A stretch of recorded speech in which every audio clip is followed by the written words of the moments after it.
তো বন্ধুরা কেমন আছো? আশা করি সবাই খুব ভালো আছো। আজকে আরেকটা নতুন রেসিপি তোমাদের সামনে নিয়ে এসেছি। জানি না তোমরা আগে দেখেছো বা খেয়েছো কিনা। এইটা আমি সম্পূর্ণ নিজের মাথা খাটিয়ে বার করেছি।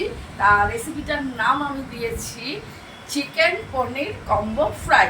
এবার এসো তোমাদের দেখাই যে আমি কি কি ইনগ্রেডিয়েন্টস এগুলো ইউজ করব আর কীরমভাবে এটা তৈরি করব। চলে এসো।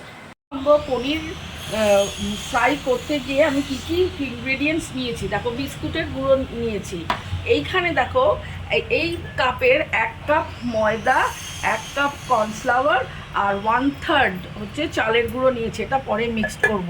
এখানে আমি 5টা ডিম নিয়েছি, এটা ফাটিয়ে রেখেছি, ঠিক আছে। আর এখানে আমি অল্প 800-র মতো ছোট ছোট ছোট ছোট বোনলেস চিকেন নিয়েছি, নুন হলুদ এখানে মাখিয়ে রেখেছি। তাছাড়া নিয়েছি হচ্ছে কাঁচা লঙ্কা কুচি, টমেটো কুচি, আর এগুলো ডেকোরেশনসের জন্য রেখেছি। আর এদিকে রয়েছে ধনে পাতা আর পুদিনা পাতা। এদিকে রয়েছে টমেটো সস, পেঁয়াজ কুচি, গোলমরিচ, চিনি, নুন, আদা রসুনের পেস্ট, লাল লঙ্কার গুঁড়ো, আর রয়েছে পনির, ঠিক আছে। এবার প্রথমে আমি ওই চিকেনটা প্রিপেয়ার করব, তোমরা এসো দেখো।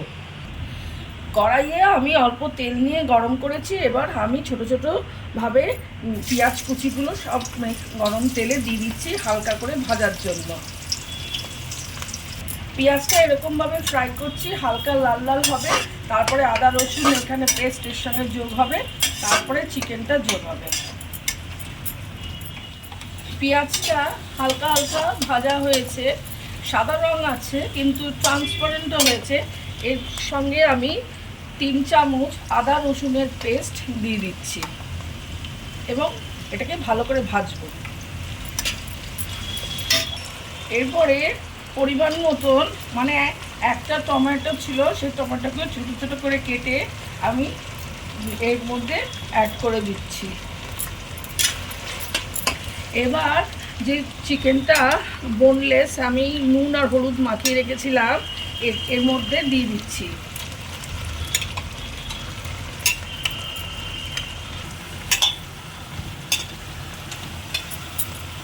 ভালো করে নাড়াচাড়া করছি পেঁয়াজ, আদা রসুন, টমেটো এবং চিকেনটা। এর সঙ্গে অল্প একটু নুন মিক্সড করছি।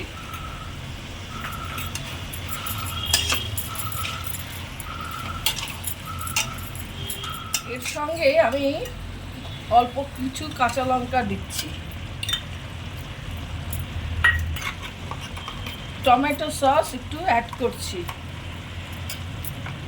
ভালো করে নাড়াচাড়া দিই। এরপর ধনে পাতা দিয়ে দিচ্ছি পরিমাণ মতো, আর তার সঙ্গে পুদিনা পাতাও দিয়ে দিচ্ছি। নাড়াচাড়া করছি।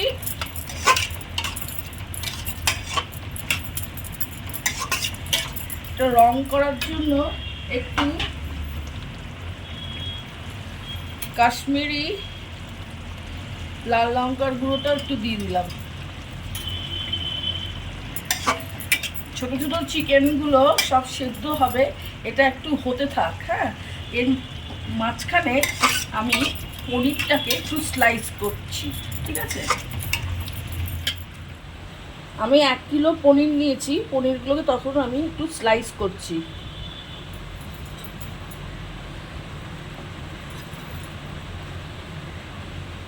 ঠিক পাউরুটির শেপের মতো স্লাইসটা তোমরা দেখে নাও যে কীরমভাবে করবে। ঠিক এরম স্লাইসের হবে, বেশি মোটাও না বেশি পাতলাও না, ঠিক আছে।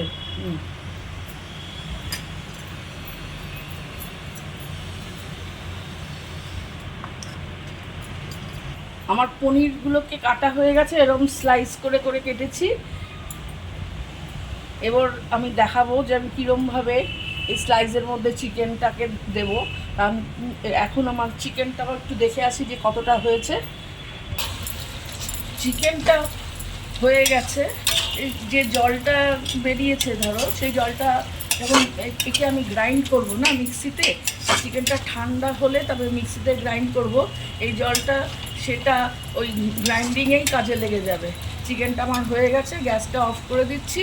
চিকেনটা ঠান্ডা হবে, তারপরে এর পুরটা ওই দুটো পনিরের স্লাইসের মধ্যে আমি দেব। আমি এখন ব্যাটারটা তৈরি করে নিই।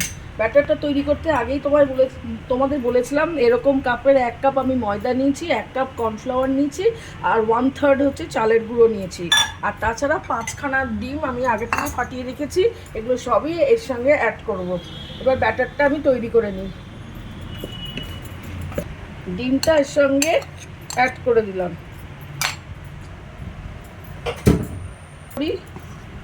এর সঙ্গে 1 চামচের মতো নুন নিলাম, কাশ্মীরি লঙ্কার গুঁড়ো, গোলমরিচের গুঁড়ো 1/2 চামচ নিলাম। এবার ভালো করে এটাকে মাখাচ্ছি যাতে একসঙ্গে মিক্সড হয়। তারপরে ধীরে ধীরে একটু একটু করে জল অ্যাড করব।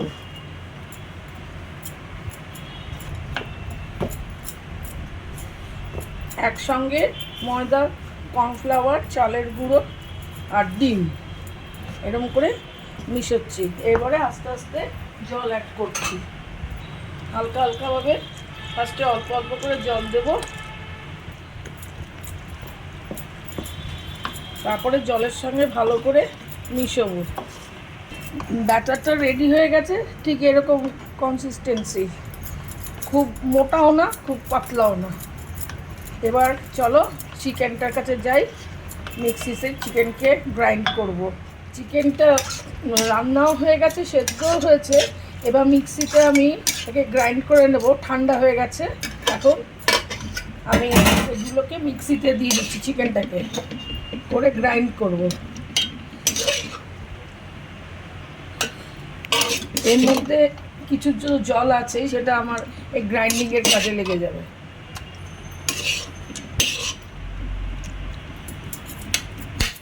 হাফ হাফ করে গ্রাইন্ড করি, এটা আগে করি, তারপরে বাদ বাকিটা করে দেবো।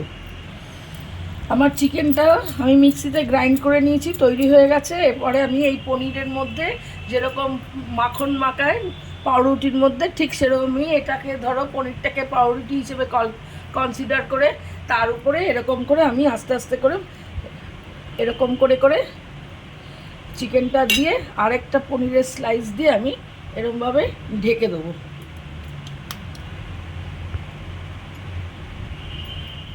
আমার এই দুটো পনিরের মাঝখানে দেখো, দুটো পনির, এটাকে ধরো একটা কনসিডার করো একটা ব্রেড হিসেবে, আর এটাও একটা ব্রেড। আচ্ছা, তার মানে পনির কিন্তু ব্রেড হিসেবে কনসিডার করো, আর ভেতরটা হচ্ছে চিকেনের পুরটা দিয়েছি। ঠিক এরকম এরকম শেপ করে আমি এই বাদবাকিগুলোকে সবকটাকেই এরকমভাবে তৈরি করেছি। ঠিক আছে, এখন এই ব্যাটারের মধ্যে আমি এটাকে ডিপ করছি, ধরে ধরে ডিপ করব, আর এই ব্রেড ক্রাম্পের উপরে দিয়ে দেবো। 2 হাত দিয়ে ধরে থাকতে হবে, কারণ কি দুটো আলাদা আলাদা স্লাইস।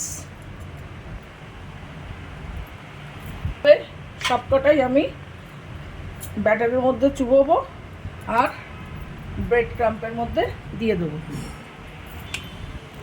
ওই দেখো, এই ক্রাম্পের মধ্যে ব্রেড ক্রাম্পগুলোকে চারিদিকে, পনিরের চারিদিকে আমি এরকম করে আটকে দিচ্ছি, ঠিক ওই ফিশ ফ্রাইয়ের মতন। ফিশ ফ্রাই যেরকম করে সেরকম, তবে ফিশ ফ্রাইয়ের ডবল কোটিং অনেক সময় করা হয়, তা আমি আজকে সিঙ্গেল কোটিং করছি। মানে ডাবল কোটিং মানে এটা হয়ে গেল, আবার আমার এই এর মধ্যে দিতে হবে, তারপরে আবার ক্রাম্পের মধ্যে, সেটা আমি করছি না।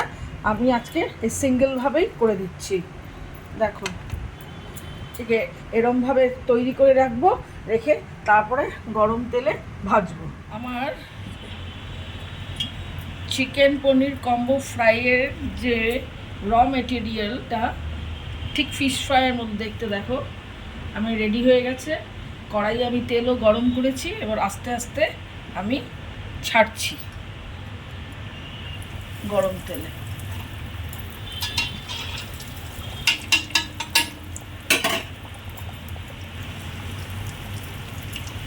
ফ্রাই হয় সেরকম একটা চিকেন পনির কম্বো ফ্রাই।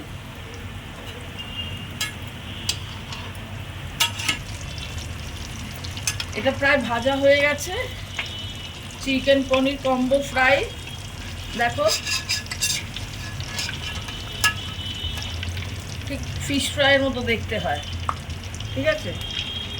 আস্তে আস্তে আমার ফার্স্টে আমি 3টে ভেজেছি, এরপরে বাকিগুলো ঠিক একই মেথডে আমি ভেজে রাখবো, তারপরে তোমাদের সঙ্গে কিছুক্ষণ পরে আমার দেখা হবে। আমার ভাজা প্রায় সবই শেষ হয়ে গেছে, মানে এখন শুধু ডেকোরেশনের পালা।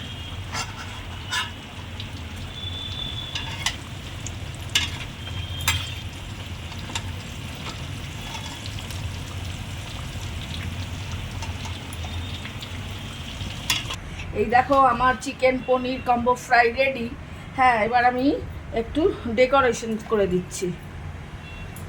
সবাইকেই তো একটু ডেকোরেট হলে ভালো লাগে না, তাই একেও একটু ডেকোরেট করছি।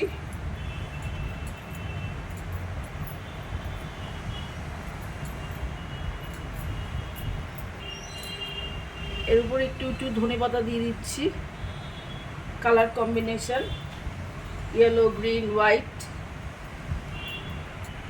আমার ডেকোরেশন কমপ্লিট। এবার আমি হালকা করে একটু গোলমরিচের উপরে ছড়িয়ে দেবো।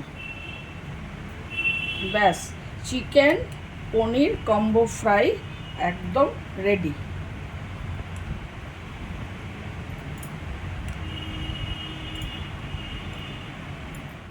পনির কম্বো ফ্রাই এটা তোমাদের কেমন লেগেছে? এটা সম্পূর্ণ আমার নিজস্ব রেসিপি।